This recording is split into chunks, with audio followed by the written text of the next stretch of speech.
Hello, everyone, and welcome to the annual World Brain Day event. This year's theme is Brain Health and Disability. My name is Elisa, and it is my pleasure to be your MC for today's event. I am a program assistant at BC Brain Wellness Program Team. Even though this event is being held virtually, I would like to first acknowledge that the BC Brain Wellness flagship program is located on the traditional, ancestral, and unceded territories of the Hunkaminam-speaking Musqueam people. We would now like to share a message from Musqueam Elder Larry Grant, to open this event by acknowledging the lands that we're privileged to be on.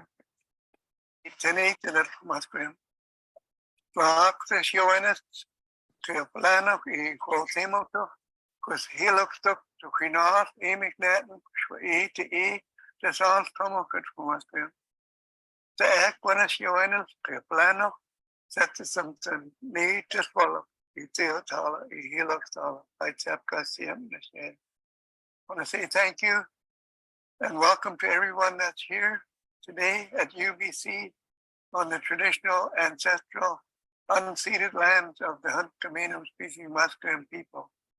And as our ancestor Teoplano did in the past, in welcoming the Spanish under Captain Narvaez and the English under Captain George Vancouver, I raise my hand in welcome to all of you here at UBC on the traditional, ancestral, unceded lands of the Hunkaminam speaking Musqueam people. Our people have been the ones that have lived on this delta since the last ice age, approximately 10,000 years ago, always living at the mouth of the river. And as the delta was formed, we moved down, and we have lived continuously in our community of Musqueam for 4,000 years or more.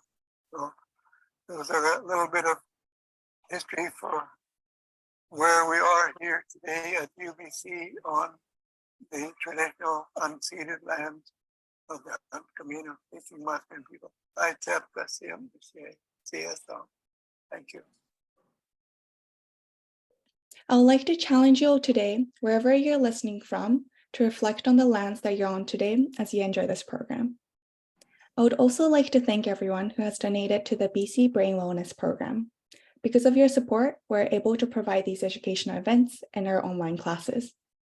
As an entirely donor-founded program, we rely on your generosity to ensure that continuation and development of our program. Thank you for your ongoing support. So now, on to our actual event. World Brain Day is framed around 5 key goals, and throughout today's event, we'll be joined by multiple presenters to cover all of them. First aim is prevention, emphasizing that brain disabilities can be prevented, treated, and rehabilitated. Second aim is awareness, showcasing that global brain health awareness can reduce the disability associated with brain disorders. The third is access, highlighting that universal access to care, treatment, rehabilitation, and assistive technology is essential. The fourth is education, showing that education increases equity for those living with brain disabilities. Finally, the fifth is advocacy, promoting that brain health is a human right that applies to everyone, everywhere. I would like to invite you to keep these 5 aims in mind during today's event. And now, to start the day off on an inspiring note, I would like to introduce Dr. Silke Appel-Cresswell, who is the co-founder of the BC Brain Wellness Program and an expert in movement disorder and brain health. Dr. Silke Appel-Cresswell is a movement disorder neurologist and associate professor for medicine and neurology at the University of British Columbia. She's a funding director of the BC Brain Wellness Program and serves as the president of the Canadian Movement Disorder Group and the director of the Canadian Residence Course for Movement Disorders. She also holds the Mark Meikles Professorship for Research in Parkinson's Disease. It is my pleasure to introduce Dr. Appel-Cresswell. Well, thank you very much. So I'm going to focus on prevention and how the BC Brain Wellness Program plays a role there. It's actually quite staggering. Brain conditions, neurological conditions specifically, are the most frequent cause of disability worldwide. So this is a major issue. issue, and it can cause limitations in movement, in sensing, so this can be hearing or seeing, autonomic function, anything from bladder and bowel function to heart function, cognition, and communication. These disabilities can be transient, so for example, with an accident that improves, or having a migraine and then the migraine attack improves. They can be quite acute, they can be reversible, but they can also be chronic, and they can be progressive and lifelong. They can be visible and they can be invisible, and very frequently they're actually invisible disabilities. And in recent years, the World Health Organization has driven the understanding of disability forwards from a purely kind of physical concept to a biopsychosocial model of disability. And what is really important about this is that we're looking, of course, at the underlying health condition and the resulting impairment, but we're also looking at the effect of the environment on the health problem, because that very much will determine quality of life and ability to function and be in control. The United Nations declared care for disability a human right rather than just something you might do, and it's unfortunately not quite recognized in all countries, but it is now declared a human right, which I think is absolutely fundamental. And of course, we're looking at a holistic approach. So looking at not just the physical, but also the biopsychosocial aspects and optimizing quality of life when we are thinking about disability. And as mentioned, I'm tasked to talk about the role of prevention, and there are different terms in prevention. There's primary prevention, which means we're trying to prevent a condition from occurring altogether. So for example, we're trying to prevent or delay at least something like dementia or Parkinson's disease from occurring. And then there's secondary prevention, which means that somebody already has a condition, is living with a condition, let's say Parkinson's disease.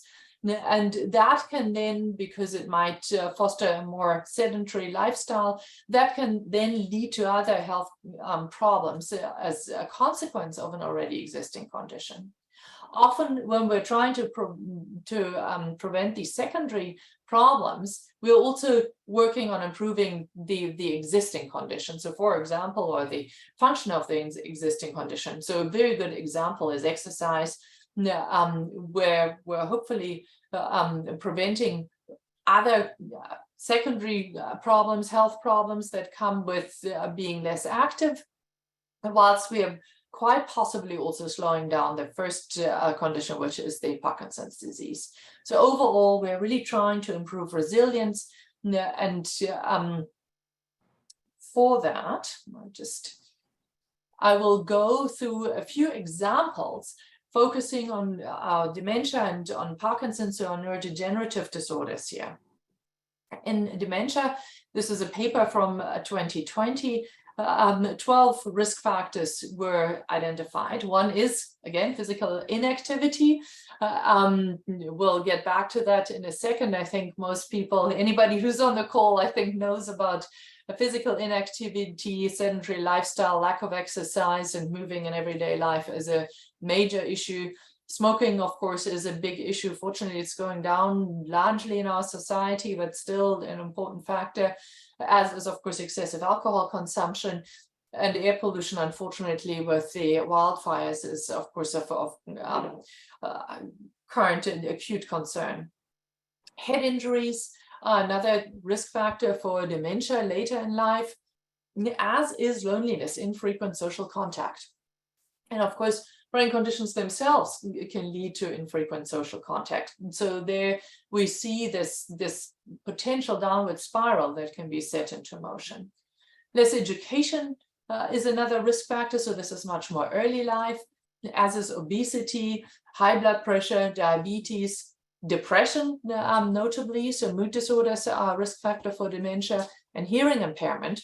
Now, anybody who looked at the CBC or really any other major news outlet this morning saw that there was a study, and it's the first of its kind, published yesterday in a very high-ranking journal, The Lancet, on an intervention where a randomized controlled trial found that treating hearing impairment in older adults who were at risk of developing cognitive impairment actually had a significant positive impact on that risk. So it nearly halved the risk of cognitive impairment in over a 3-year time span in those older adults. And that was really a study we needed.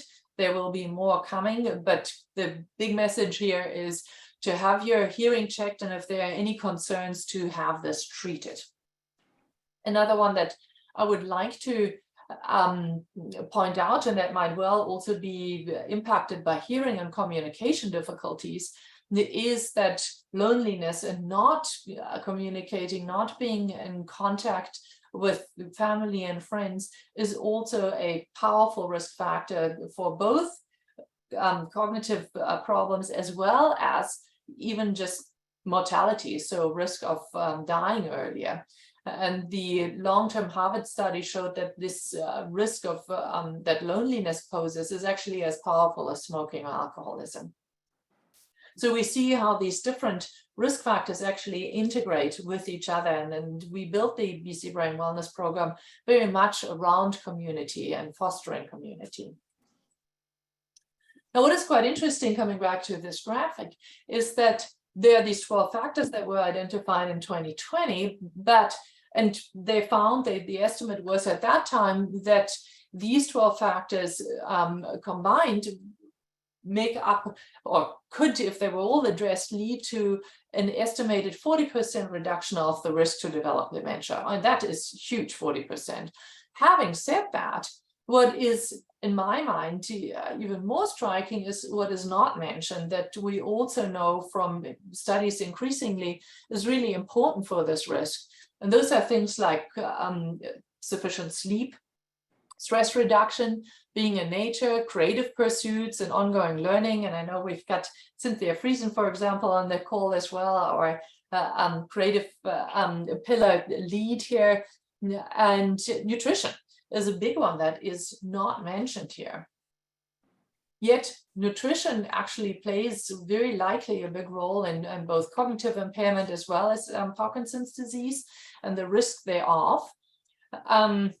Now, this is one of my favorite slides because they made it so easy to illustrate what we shouldn't be eating, but what a Western diet often consists of, taken in a store near you and me. And what we're seeing is really the worst of the Western diet. So processed foods, fried foods, red meat and processed meat, sweets, sugary drinks. There's no water that you can apparently buy here. It's all pop. And so much better to have the Mediterranean diet. And I'm just coming back from the World Parkinson Congress, which was in Barcelona in Spain. But to my shock, and I had to show you this, the advertisement that I saw across the city was for the brutal Big Bang. And so even Spain is some of our Western food exports are taking hold there. So don't do that. Coming back to Mediterranean diets, the MIND diet is one development, one related diet to the Mediterranean diet.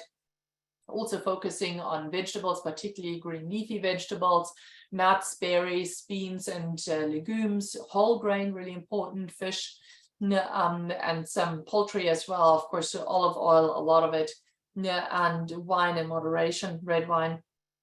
And what they found now, this is a study where in Chicago, a large cohort, nearly 1,000 people were followed over nearly 5 years.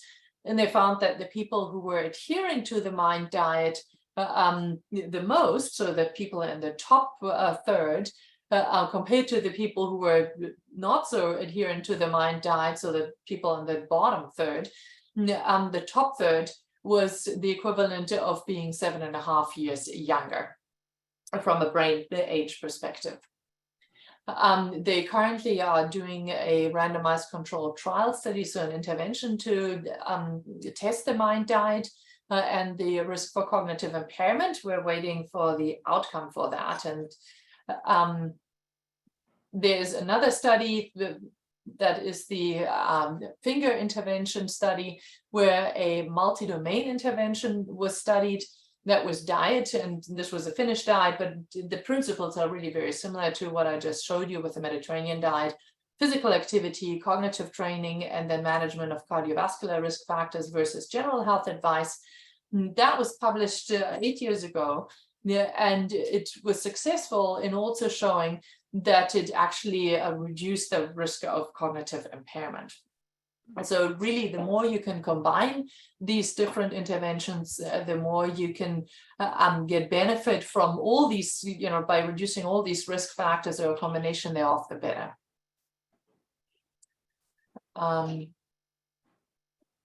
Now, in Parkinson's disease, there have been several studies, but all of them really observational, so not as an intervention, but following cohorts and measuring their diet habits. And it is shown that in Parkinson's, the better adherence to a healthy diet, and they all are similar to these Mediterranean mind diet patterns, leads or is associated with a reduced risk of developing Parkinson's motor symptoms, a reduced risk of developing early, so prodromal Parkinson's symptoms, and these are particularly constipation, there are excessive daytime sleepiness, as well as depression. There is, in a Swedish study, there was a reduced risk of Parkinson's disease in later life if you ate well in midlife. There was slower disease progression. There's a later age of onset if you do get Parkinson's, and also less inflammation with better eating. Now, what I thought, and several of you might already be quite familiar with the study, because I keep quoting it, because I do think this is really rather motivating and inspiring. There's a very large study, nearly 170,000 people followed over more than 30 years in the US, and they captured both diet as well as physical activity every few years over the course of more than 3 decades, and looked at death as the main outcome. Death during this very long follow-up period. And of those individuals enrolled, over 1,200 developed Parkinson's during the study, and over 900 died during the study. And so they could then compare what the people who are eating well and exercising, how likely they were compared to the people who weren't eating so well and who were not exercising, what their risk of dying during the study was. And to make this story shorter, if you were in the top quarter for a diet, for eating well, these participants were about 30% less likely to die during the follow-up of the study. For those who were in the top quarter of exercise, they were 40% less likely to die during the study. And those who were in the top quarter for both diet and exercise, they were 65%, so essentially 2/3 less likely to die during the follow-up of the study. Now, all of that is, of course, correlational, so there might be reverse causation. You might say, well, somebody who's got a better kind of Parkinson's is more able to eat better and to exercise more.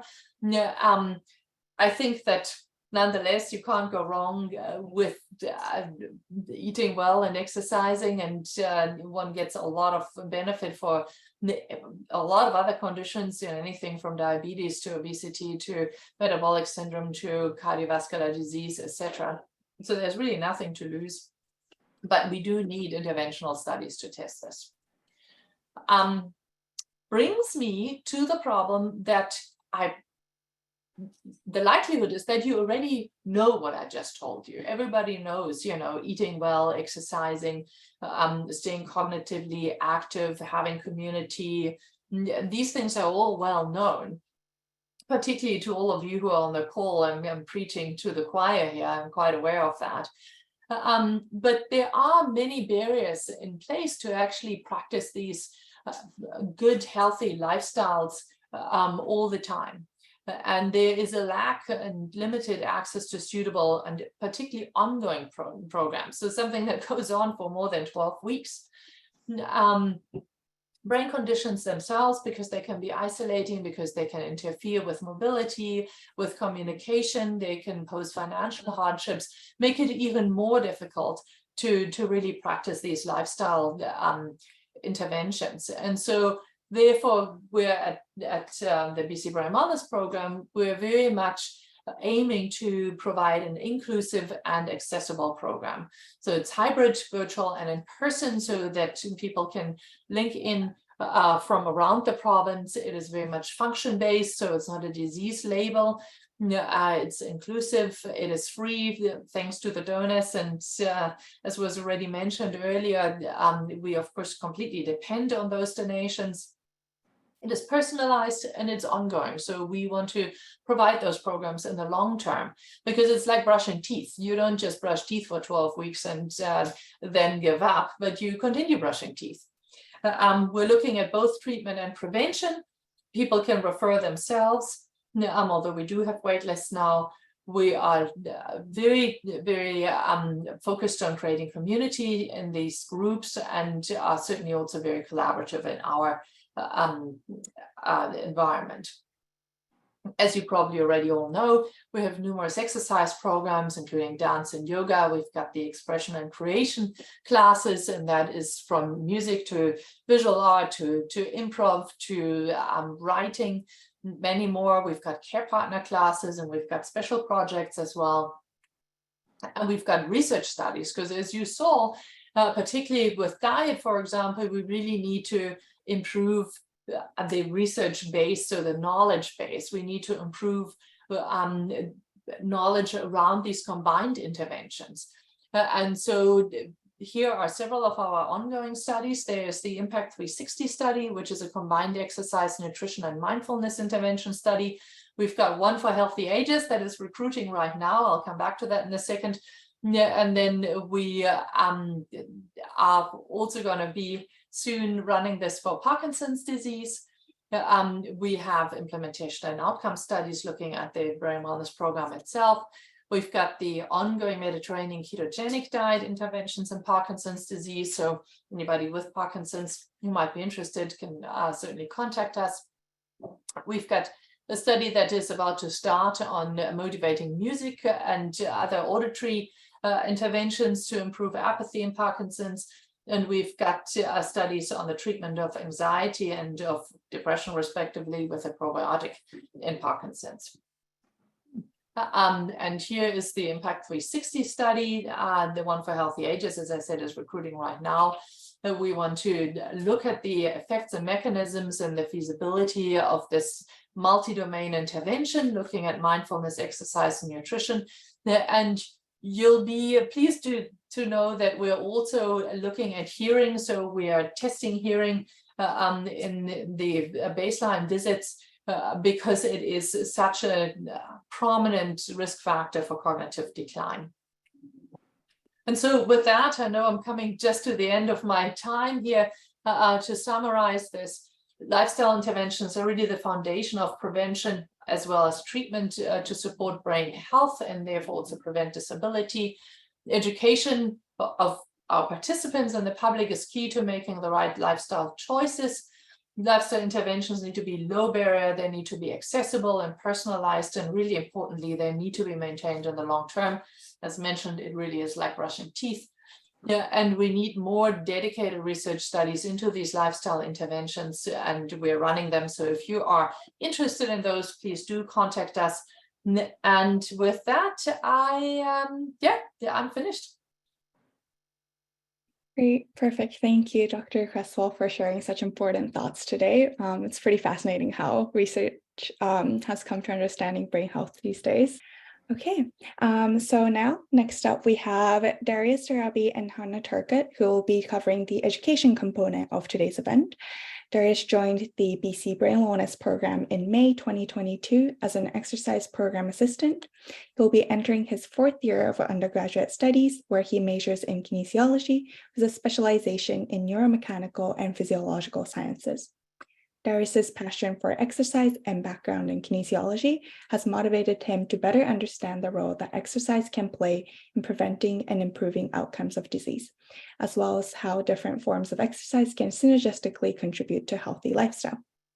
Darius's role in the BC Brain Wellness Program focuses on helping lead exercise classes, creating exercise programs, supporting participants, and assisting in research studies. Hannah is also a kinesiology student at UBC, majoring in neuromechanical and physiological sciences. She's passionate about health and wellness as a whole, but is particularly drawn to sports and athletics, brain health, and rehabilitation sciences. In addition to her full-time studies and work with the Brain Wellness Program, she's an instructor for UBC Bodyworks and a trainer for the UBC Varsity men's basketball team.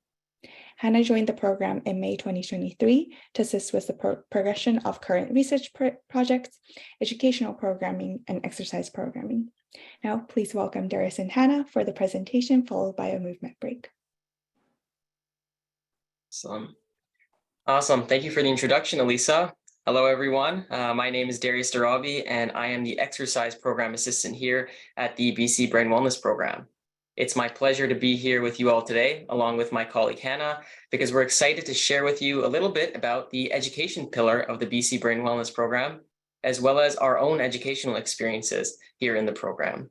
So for some context, education is one of 3 pillars of the BC Brain Wellness Program, and its purpose is to educate the next generation of clinicians, researchers, and practitioners about the importance of lifestyle interventions in chronic brain condition management. In fact, the BC Brain Wellness Program is proud to collaborate with and provide opportunities to students from multiple schools and faculties across UBC, including the UBC School of Kinesiology, the School of Music, the School of Dietetics, and the School of Physiotherapy. Through these collaborations, students have the opportunity to work with our participants through various avenues, one of which has been our in-person exercise classes, which are in collaboration with the UBC School of Kinesiology. These in-person exercise classes have proven to be such a success that CTV News actually featured a news program on them, highlighting our participants and the unique collaboration that exists between the Brain Wellness Program and UBC Kinesiology. So now that I've got you all on the edge of your seats, we're going to share with you this CTV News feature to provide you with some more context on what these in-person classes actually look like. April has been Parkinson's Disease Awareness Month, and there is a small but growing operation at UBC that's making a big impact on people with chronic brain conditions, helping them to strive to live their best life. And a Richmond Matt is doing just that. I graduated in '76. Bruce Thompson is back at his old stomping grounds, UBC campus. This is it. The 73-year-old semi-retired lawyer is walking the halls again, armed with that same motivation as law school. There's a certain magic in just getting yourself up and getting there. There is the Chan Gun Pavilion. You're on the ladder. Where 5 times a week, Bruce joins a unique agility boot camp. Evidence suggests that higher intensity exercise can be beneficial for people with Parkinson's. 201 step. Bruce was diagnosed with Parkinson's disease during the first year of the pandemic. I aged about 20 years in an hour and a half. The relatively new BC Brain Wellness Program, Joey, back on those heels. that is completely reliant on private donors, has helped with Bruce's balance, mobility, Go for 2 more. functional strength, and mental health. For some reason, I'm not angry. I don't feel like I'm on a downward spiral. What better place can you be when you have an illness that's supposed to take you this way, and you have a pathway that will take you in the other? So it's really a fantastic thing. 5. Let's go for 5 good ones. The things he can do now, it's night and day. Good. Considering that it's a progressive disease where things are generally getting a little bit worse over time, he's doing incredibly well. Sally's team includes UBC kinesiology students. They've become the lifeline of support for people like Bruce. I'm not going to call them kids or anything like that. That's just the nicest people. Things like lifestyle interventions, so exercise, diet, good sleep, being cognitively active, being creative, being socially connected and active are absolutely critical. This is our last station. High performance training for highly functioning athletes. You go to these exercises that you couldn't do when you were 20. Like, what am I doing here? I can't think of anything. The jobs that could possibly be more rewarding. Promise yourself you'll take advantage of every day before you're gone. Yeah. And that's the best medicine for you. And this can give you hope and make it possible for you to enjoy your life. Hi, gentlemen, Bruce, and we love to see programs like that be publicly funded because it's so important. The doctor was saying to me, usually you think maybe 12 weeks of physiotherapy, but for people with chronic brain conditions, it's a lifetime. Lifetime of it, yeah. Yeah, it keeps you physically active too. Definitely. Yeah, brain health is so important, but he looks like he's doing really well, and he's got a community supporting him, which is really good. That's why it's important for funding support programs like this for sure. So. Awesome. Hi, everyone. As Darius mentioned, my name is Hannah, and I'm one of the WorkLearn students with the BC Brain Wellness Program this summer. I'm also currently studying kinesiology here at UBC, as Elisa mentioned. As many of us know, Canadian demographics are changing. We have an aging population, and therefore we have a growing need to support individuals with chronic brain conditions. Given the profound amount of research on the benefits of lifestyle interventions such as exercise, students in the kinesiology program, like Darius and myself, are uniquely positioned to fill this need. This was recognized by the BC Brain Wellness Program and the School of Kinesiology, which is why this past fall, the School of Kinesiology offered a neuromechanics work integrated learning class for the very first time. I was among the first cohort of students who were given the opportunity to take the class. Dr. Mark Carpenter from the School of Kinesiology, along with Sally Stelling, who you saw in the video, from the BC Brain Wellness Program, as well as the Physiotherapy Research Clinic here at UBC, both partnered to create the class. The goal was to simultaneously help educate the next generation of practitioners on what it's like to work with people with chronic brain conditions, and to also help meet the growing demand for exercise-based interventions. Students were given the opportunity to gain hands-on experience while working in clinical settings, while also continuing to learn about various chronic brain conditions in the classroom setting. Each student was assigned one client to work with. We were each tasked with creating exercise goals and working towards them throughout the semester. We met with our client about one time per week, taking pre and post outcome measures at the beginning and end of the term. Personally, this was the most fulfilling aspect of the course. Being trusted with creating a plan for my client gave me a lot of confidence, and knowing Dr. Carpenter and Sally were there for support and guidance anytime I needed it really set me up for success. It felt like the perfect stepping stone into the professional landscape. On top of that, I learned a lot from my client. Seeing them each week taught me a lot about their lived experience, things we aren't necessarily taught in the classroom or from reading a textbook, like hearing about the amount of time it takes to complete errands or travel by transit in a wheelchair, or the individualized manifestation of their chronic brain condition, as no two diagnoses are exactly the same. Essentially just learning from the person themselves and valuing everything they can teach you, which really is important regardless of the population, condition, and so on. Learnings like these were invaluable to my experience and will make me a much better practitioner in the future. We also had the opportunity to work at the Physiotherapy Research Clinic alongside several cohorts of physio students. Our main responsibility here was supporting and eventually instructing an exercise-based rehab class called FAME. This is a class designed for people who have had a stroke and have some standing and walking ability. We work with them to improve their strength, balance, and agility, and we also incorporate some cognitive challenges. By the end of the term, we were all comfortably creating workout plans for and instructing FAME classes. Thanks to this experience, as Elisa mentioned, I'm now an instructor with UBC Bodyworks. I've been working with some of the same FAME participants for nearly 11 months now, and it genuinely warms my heart to see them each week. Seeing their commitment to fitness and health on top of watching them progress has been really fulfilling. In addition to FAME, I now also instruct a class called Changing Aging. This is a class for older adults aimed at encouraging what we call successful aging. It's a concept used to refer to expanding an individual's functional years later in life. So where are we now? I'm thrilled to share that the class has continued to expand and grow. The class has been offered every single term since my time in the class, meaning that we have had 3 additional cohorts of students ever since. Thanks to the program and these students, UBC is able to offer more group and individual exercise programming, and at the same time, we're shaping students like myself into better practitioners of tomorrow. This was easily one of the most valuable experiences of my undergrad, and it makes it all the more fulfilling that the class was mutually beneficial. That being said, I'll pass it back to my colleague Darius, who will speak more to his experience with the Brain Wellness Program. Awesome. Thank you for that, Hannah. So yeah, I'm going to share a bit about my experience here too at the BC Brain Wellness Program. So I've been with the Brain Wellness Program since May of 2022, when I was one of the summer work learn student hires. Now, back then, the prospect of working at the Brain Wellness Program really excited me because as a kinesiology student, having the opportunity to work in an evidence-based exercise setting, particularly with a population that can benefit so greatly from exercise, was really all that I could wish for. Soon after I started, this became a reality as I helped relaunch the Brain Wellness Program in-person exercise classes that had been suspended since the start of COVID. Now, the classes started out very small with only a couple of participants, but week by week, the classes grew and I was able to work with our participants and help teach these classes. This experience has proven to be truly invaluable for me as I've not only been able to apply my knowledge from my kinesiology courses, but I've been able to absorb more than any textbook could probably teach me by learning the nuances of exercise prescription for different chronic conditions from our exercise lead, Sally Stelling, and most importantly, learning from the lived experiences of our participants.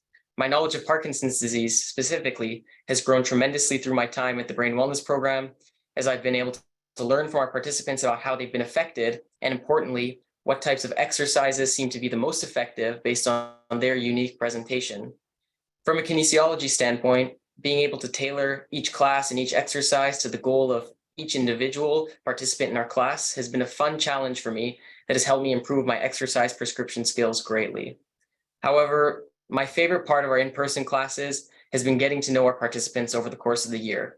The community that we've built in these classes is truly second to none, and it's been a real pleasure being able to witness the immense progress that our participants have made through their hard work, and I'm grateful to be learning from them. Now, although the in-person classes have certainly been integral to my educational experience here at the Brain Wellness Program, there are a few other key opportunities that I'd like to highlight as well. One that I'm particularly proud of has been designing a 6-month-long exercise intervention that will be used in a research study. This opportunity allowed me to apply my exercise science knowledge and critical thinking skills to co-create a program based on my expertise and the current body of evidence, and I'm grateful to have been trusted to do that. Additionally, through my role in the BC Brain Wellness Program, I've conducted numerous initial assessments and reassessments where I meet with new and continuing participants for about an hour to learn about their health history, help set goals, and administer functional outcome measures to determine the level of exercise that is most appropriate for them. And of course, I've also been teaching online exercise classes, which has been a real joy for me, as I get to interact with the larger community and see their dedication and hard work week by week through my computer screen. What's nice about online exercise is that I also get to see many of the participants that I originally assessed in our online classes. And it's always amazing to see how much progress they've made since our original assessment. Online exercise can also be particularly challenging, as unlike with in-person exercise where you can physically adjust someone's form, online, you're really limited to your demonstration and your words, which in an age where so much of healthcare has transitioned to being online, it's a particularly useful skill to learn. Now, if you know me, you know I've always been very passionate about exercise science and could without a doubt discuss it for hours, which is why I consider myself lucky to work at the Brain Wellness Program, since at times I found myself doing just that with my colleagues, all in the name of improving our program and improving our classes. When I first joined the Brain Wellness Program, I was not expecting it to be such an educational endeavor, but my position has certainly lived up to its name of work learn, because through my work, I continue to learn from the great minds of my colleagues and our participants. I never thought that this role would include so many challenging yet valuable opportunities that it's included, but I suppose that speaks to the trust that the team has in students like myself. Needless to say, a year ago, I would never expect to be asked to speak on World Brain Day, but here we are.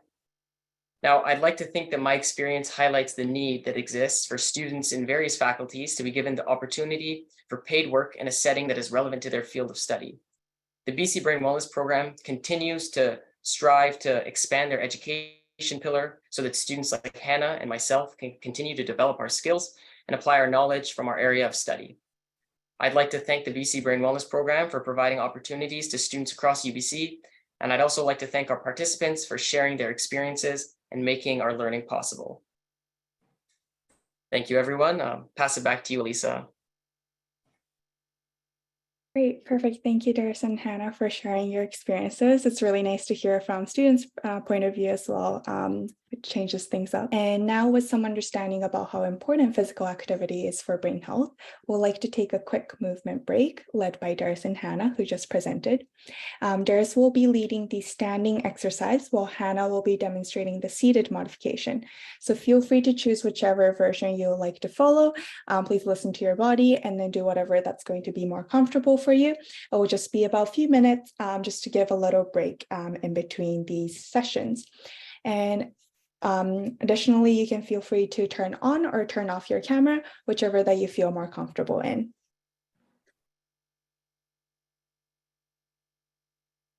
Awesome. Hello again, everyone. I had time to quickly change into my workout gear. We're going to be doing a little movement break after all that talk of exercise and exercise classes. So as Elisa mentioned, I'm going to be demonstrating the standing options. Hannah's going to be demonstrating the corresponding seated options. So please feel free to do whichever one you are more comfortable with. But we're just going to get moving here. All right, everyone. So first thing we're going to get started with, we're going to start with some marching here on the spot. Getting some steps in for the day. You could do it seated like Hannah, you could do it standing like me here. Just focus on driving those knees up, using reciprocal arms here. Keep doing this for another 5 seconds, and we're going to transition now to putting our arms out to the side here. If you're able to stay marching, arms out to the side, we're going to be doing some shoulder circles. So we can go backwards here with some small circles to begin with. So I'm just starting nice and small here.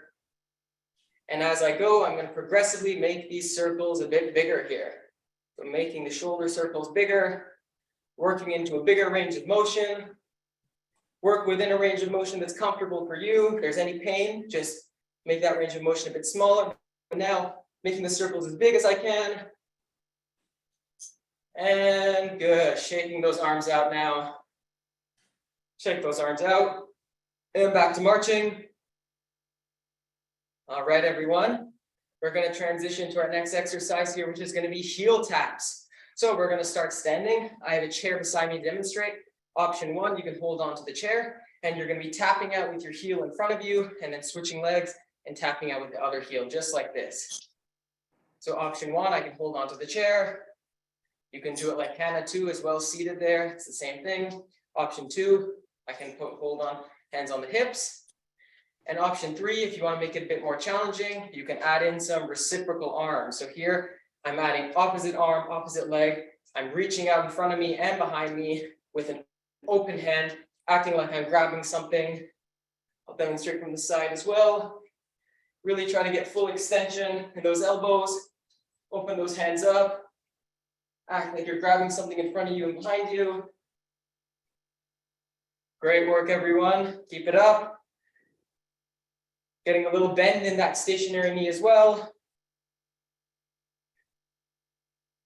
We're going to do this for another 5 seconds here. 3, 2, and 1. Back to marching, everyone. Good work. Getting our steps in for the day. Awesome. Next exercise we're going to go to. We're going to stand here with our feet together. You're standing up, feet together. What we're going to do, we're going to tap out to the side with one leg, bring it back, tap out to the other with the other, like just like this, back and forth, keeping your weight down the center right here, tapping up to the sides. You can hold on to the chair if you'd like. If you'd like to make it more challenging, we can add in some chest claps as well here. Opening up, squeezing those shoulder blades together and clapping in front of you, just like so. I'd like to keep a little bend in my knee here as well, staying in that athletic position.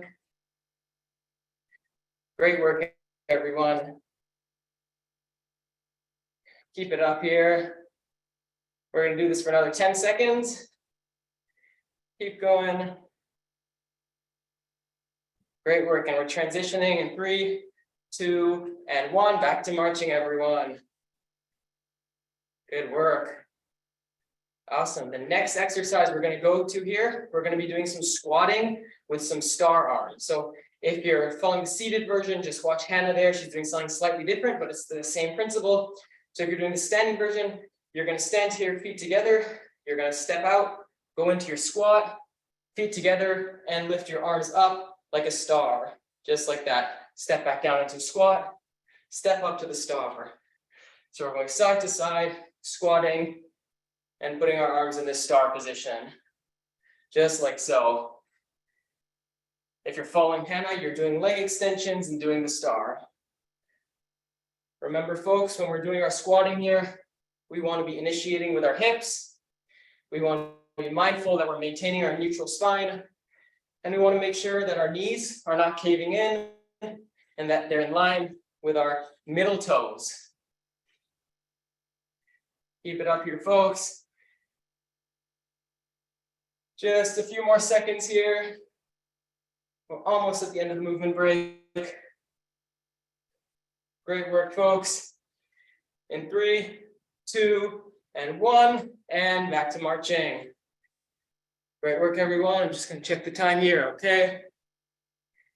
The last exercise we're going to do, it's going to require some coordination. So you can keep marching if you'd like here. I challenge you all to try to keep marching as you're doing this. We're going to be doing 3 rows. So I'm going to have my hands open. I'm going to row back 1, 2, and 3. And then I'm going to 3 shoulder presses overhead. So 3 and 3. Just like this. And ideally, we're going to continue marching as we're doing this movement. If it helps you to count, you can try that as well. 3 rows, 3 shoulder presses.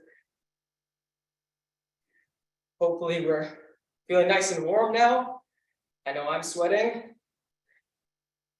Let's keep going here, 5 more seconds. And back to marching, everyone. Awesome. We're gonna end it off with some breathing right now, some deep breathing and some overhead stretches. So I'd like everyone to join me, whether seated or standing. Get the hands together, reach all the way up and take a deep breath in. And breathing out as you come back down. Nice and slow. Let's try it again, everyone. Breathe in, reach all the way up, and breathe out. One more time here. Deep breath in, reach all the way up, and breathe out. Let all that tension fall. And that was the movement break, everyone. Thank you for joining us. Great work, everyone. We will continue with the program here. So great work, everyone. Back to you, Elisa. Amazing. Thank you, Darius and Hannah, for leading that. And thank you, everyone, for joining us in that little movement break. I really needed that too. It was really nice to give a little stretch midway through. So now moving on, we have our next speakers who will be covering the awareness component of today's event. We have invited Dr. Julia Schmidt and Rebecca Tso from the CEDAR Lab to talk about the importance of awareness in addressing brain health and disability, as well as their exciting research. Dr. Julia Schmidt is interested in understanding life after brain injury.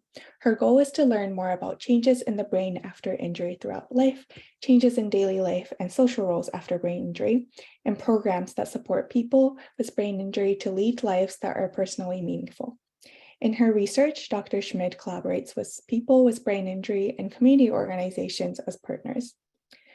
She is an assistant professor in the Department of Occupational Science and Occupational Therapy at the University of British Columbia. She completed her Bachelor of Sciences in OT at the University of Alberta and spent over 10 years working clinically in brain injury rehabilitation. She earned her PhD at the University of Queensland, Australia, where she studied the effectiveness of video-based feedback intervention to improve self-awareness after traumatic brain injury. She completed a postdoctoral fellowship at UBC, exploring changes in the brain's physiology after a mild traumatic brain injury. We also have Rebecca, who is a 2022 Bachelor of Kinesiology graduate from UBC. In her time as a research assistant at the CEDAR Brain Injury Lab, she participated in various projects exploring life after brain injury, with particular emphasis on the roles of self-awareness, self-identity, and meaning in rehabilitation.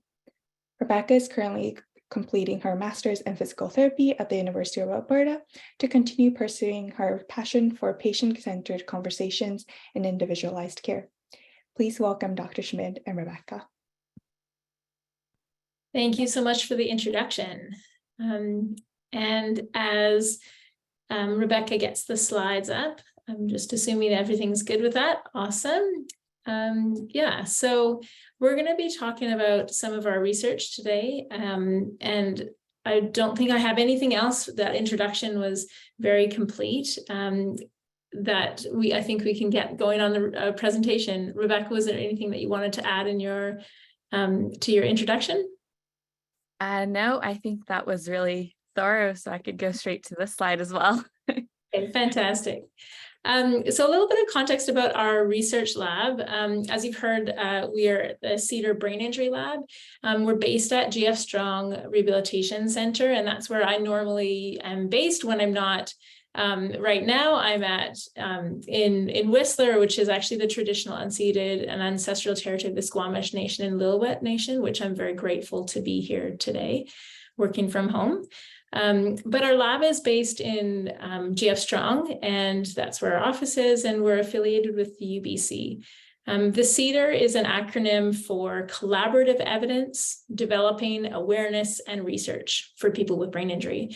And in our research, we collaborate, as you've heard from the introduction, with lots of different stakeholders. We collaborate with people with brain injury as partners, but also community organizations, healthcare providers. Some of the clinicians at GF Strong are very well linked to our research.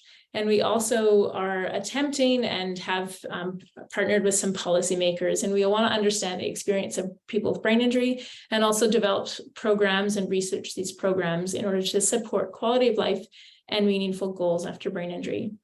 And as you can hear from that introduction, our goals are very much aligned with this day and this event, but also with brain wellness. So I think we know we're in good company when we make this presentation today. So shown on the slide here are some pictures from presentations and conferences with our team and different key stakeholders. And some of our research topics include understanding the experience of self-identity changes, as you've heard from the introduction from Rebecca, but also things like understanding people's priorities for quality of life, developing and implementing peer support programs to help foster resiliency after brain injury. And today, specifically, we're going to be talking about findings from a study that explored programs and services to support people with brain injury. So as we know, and we've heard from Silke in her presentation today, brain injury is the leading cause of injury-related death and disability, both in Canada and beyond. And after brain injury, individuals can have difficulty reconciling their previous selves, so who they were before, with who they are now and after their injury. And in turn, we see that this leads to people experiencing some further changes like anxiety and depression. And I might just pause here. A lot of our research is on moderate to severe traumatic brain injury, and that's where our focus is. We know that there's a lot of similarities and overlap with some of those progressing brain injuries like Parkinson's, Huntington's, MS. But in our research, we are focusing on moderate to severe brain injury, but for those who have more of an alignment with other issues, I'm sure, like stroke even, I'm sure you can hear some similarities with what we talk about and what our research or findings are. So we know that there are some issues that people experience after brain injury, but we also know that there are programs and services that emphasize recovery and help people to obtain a good quality of life. Things like accepting one's condition and also finding ways to be resilient in their recovery. And this can promote well-being, quality of life, and successful rehabilitation. So even programs that were spoken about today with the Brain Wellness Program. So there are programs that offer this kind of support for brain injury and delivered by lots of nonprofits, community foundations, health providers, brain wellness, for example. Yet these programs provide, although these programs provide lots of needed support for people with brain injury, there's very little known about the needs of these programs and what are the other gaps in even delivering some of these programs. So one way to promote awareness and education in brain injury is by fostering conversation around brain injury needs and priorities. So something we are actually doing right now as we hold this event. And in our research in particular, we wanted to understand and increase awareness of the key components of the sustainable brain injury programs that are sometimes delivered by not-for-profit organizations. So we initiated a research study to develop knowledge in the area, which Rebecca will now share.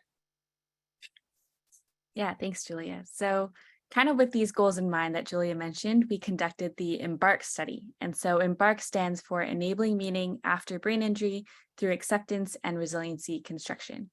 And as you can imagine, Julia was the principal investigator of the study. So before I keep going, there's just some key terms for our study in that title, and I'll break those down for us before we continue. So for acceptance, we're referring to self-acceptance, which is one's ability to view themselves as valued and view their disability as one of their many characteristics. And for resiliency, that describes one's ability to adapt and positively respond to adversity.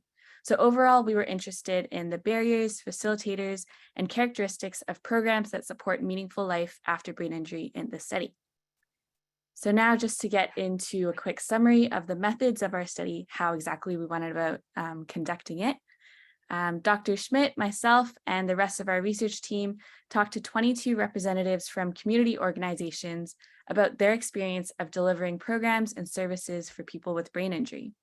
So our participants came from organizations ranging from municipal to international levels, and across all of those representative organizations, there was one-on-one support, peer support, and sport and physical activity programs that were more commonly offered by the organizations. So using participatory action research methods, we asked all participants to complete a demographic questionnaire and attend one of our 4-hour-long focus group sessions to describe their programs and the barriers or facilitators that they experienced. We had 27 participants complete that questionnaire in total, but then 22 included in the final data analysis just due to some scheduling conflicts with the focus groups. We also partnered with 3 community stakeholders who provided insight and feedback throughout the research process. And finally, we analyzed our data using a manifest content analysis approach, which is just a fancy term, meaning that participant comments were understood at face value with minimal interpretation, just to make sure we're really capturing what the participants were telling us. So now I'm just going to get into our results from the study. And as a note, the speech bubbles that you're going to see on the next few slides are all direct quotes that come from the participants that we spoke with. So overall, participants described supporting individuals to rebuild their lives after brain injury in their programs and services. And so we identified that as the overarching theme of our data. Now within that, we had 3 further themes to describe our findings. So the first theme was navigating external systems. People with brain injury are impacted by various systemic challenges, such as funding issues, unavailable resources, and even cultures of efficiency that can constrict the quality of care that they provide. And so as such, participants emphasize the importance of an early intervention of healthcare supports.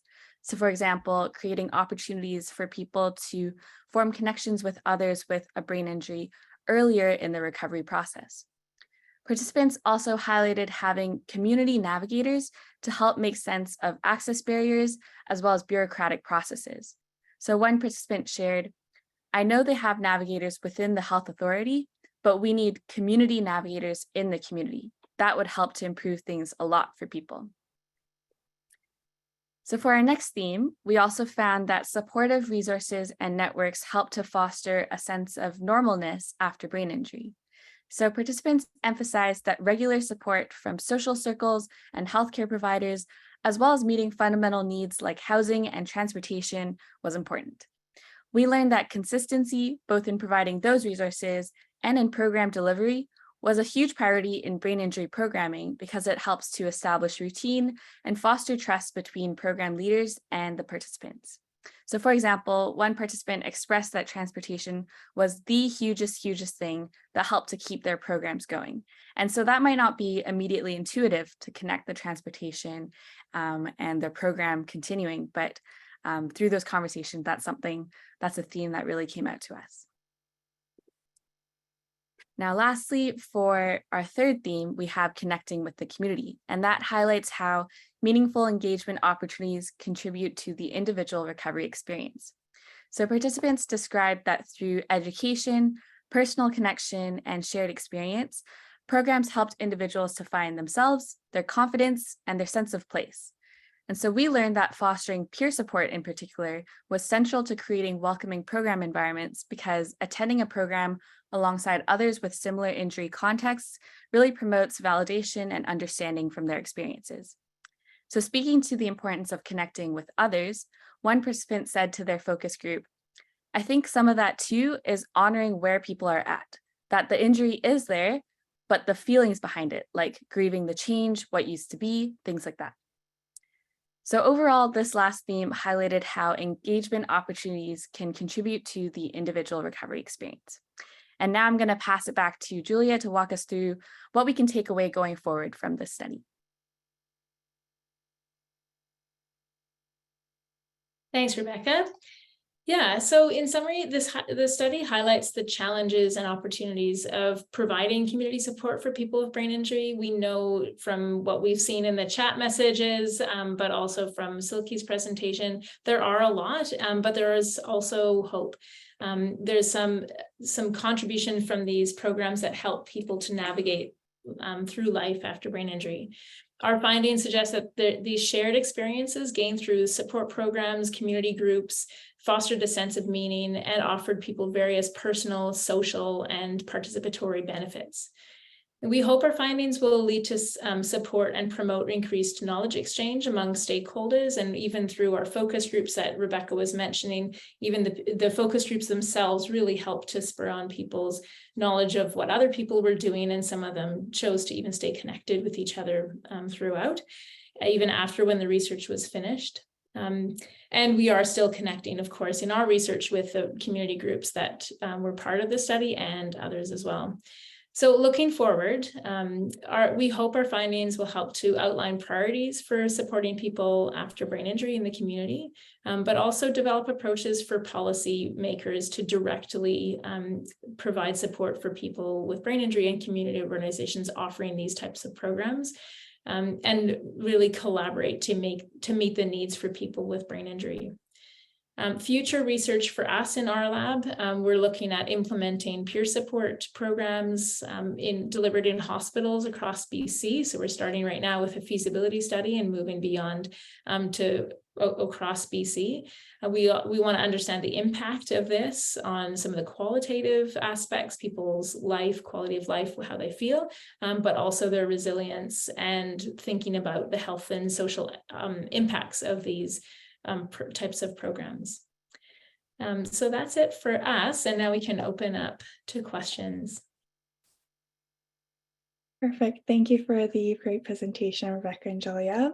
It was really nice to hear from kind of rehabilitation perspective as well, and then it's great hearing those kind of point of view from actual people with brain injury, and then trying to incorporate changes.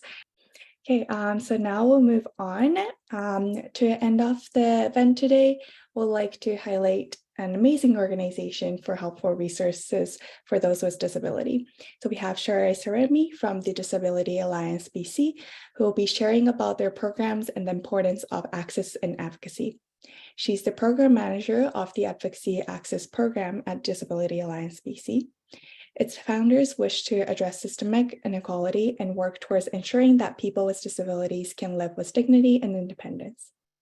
DABC's mission is to support people with all disabilities to live with dignity, independence, and as an equal and full participant in the community. They champion issues impacting the lives of people with disabilities through our direct services, community partnerships, advocacy, research, and publications. Since 1989, DABC's Advocacy Access Program has been a place of support, information, and one-to-one assistance for people with all disabilities. And each year, their advocates assist hundreds of people in-house to apply for and appeal the denial of provincial and federal disability benefits. Now, please welcome Shara to learn more about their program. Hi, everyone. Thank you so much for having me, Alyssa. I'm just going to pop my presentation up there really quickly and hopefully everyone can see that. Thank you again. As mentioned, I am from Disability Alliance BC, which is a nonprofit organization located in Vancouver. And I do want to acknowledge that our office is located on the traditional, ancestral, and unceded territories of the Musqueam, Squamish, and Tsleil-Waututh people, but we do assist people all across BC, and they may be located on different lands of different people. So it's important to acknowledge that. As mentioned, Disability Alliance BC is a nonprofit organization, and we offer a number of different services. So I really encourage, if you guys aren't familiar with us and our work, to check out our website, because there's going to be a ton of information on there. But our mission mainly is to support people with all disabilities to live as full and equal participants in the community and to live with dignity and independence. And we do that through a number of services that we provide. I think primarily people will know us for providing a lot of phone support as well as in-person support. So that's direct one-to-one support with people, which I'll get into that in a second. But we also do a lot of work around publication. So we have a big series of help sheets that we run that provide information around different disability benefits in kind of plain language and easy to understand and accessible language, so that anyone is able to access the information that they need and that's available to anyone in order to be able to have a better understanding of services and benefits that are available for them. We also have a quarterly transition magazine that comes out digitally and primarily focuses on different topics related to the disability community and highlights events or information that's happening in the disability community to kind of be disseminated for everyone across the province. A lot of our work is around advocacy one-on-one for assisting people with benefit support. So the primary benefits that we assist with are persons with disability designation. So the PWD, that's the provincial disability benefit. We also assist with the Canada Pension Plan disability benefit, the disability tax credit, as well as the registered disability savings plan. So a lot of our work is around assisting with applications for those benefits, as well as assisting with appeals and tribunals around those benefits as well. So for example, if someone's been denied benefits, whether it's, the actual designation itself, they've been denied, we can step in there. But also if someone, is denied health benefits associated with the PWD, we can assist there as well. So, really, if you need support around any of these benefits, or someone who needs support around any of these benefits, it's always a good idea to get in touch with us to see if that's maybe something that we're going to be able to help with. We also do assist with appeal tribunals as well. So that means, if someone's denied at appeal and they want to go to tribunal to get a decision overturned, that is something that we can also assist with. Other thing to note is we do a lot of systemic advocacy work around disability in general, but specifically around these programs as well. So things like advocating for increased rates, advocating for better access to these benefits, for less restrictions for people who are receiving some of these supports through the government, better access to healthcare and benefits for people on these supports and benefits. As with all things with the government, change is unfortunately very slow moving, but we try to make ourselves heard as much as possible. And we try to kind of shine a light on the types of issues that people in the disability community are kind of wanting to be heard about. So we do that through participating in government stakeholder meetings and writing advocacy papers and being in touch with members of parliament as well, so that we're able to kind of reflect the needs of the disability community based on the information that people are giving us. So as I mentioned, we help specifically with applications as well. And this is kind of the thing that people come to us most about, and is the thing we have the biggest help biggest wait list for. So if someone does need help, we are able to assist with all 3 sections of the PWD application. And so people can contact us directly for assistance with that. I do also want to mention that with the disability tax credit, we also provide one-to-one support on applications and appeals, as I mentioned. And we also have an online tool. So for those who can't access our supports necessarily directly for whatever reason, or they want to just try applying on their own, they can answer a series of questions regarding their disability, and the tool can kind of create sample material for them to take into their doctor when filling out the disability tax credit. We also have a tax aid program. Our tax aid program is a partnership with Together Against Poverty Society and Kelowna Friendship Society and Active Support Against Poverty Society, and they provide free support and services to help people with disabilities across British Columbia to file their taxes.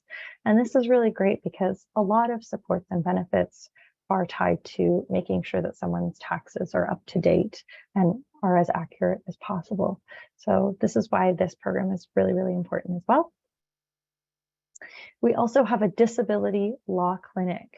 Our disability law clinic helps with understanding accessibility laws, can assist with disability-related human rights cases.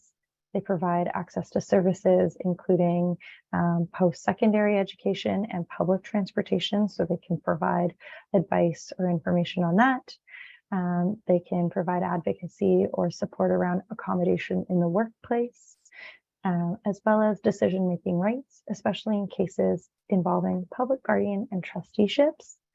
And they can also provide legal information on legal issues related to long-term disability insurance benefits, though I will note that we do not assist with applications for long-term disability insurance benefits. The Disability Law Clinic is a fairly newer program. They've been around since 2020, and to our knowledge, the only disability focused legal clinic in all of BC.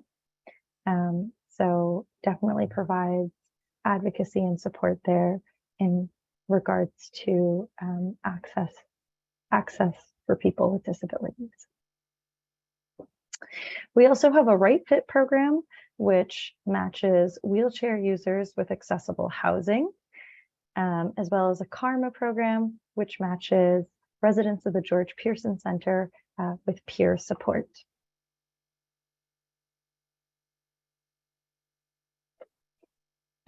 So I just wanted to thank you for having me today and kind of provide some information. So as I mentioned, you can always get in touch with us if you have questions about any of our programs. You know, I've listed a bunch of different emails and phone numbers for each of our program, and all this information is available on our website as well. So if you or anyone you know is looking for more assistance around benefits or access around disability, please feel free to get in touch with us.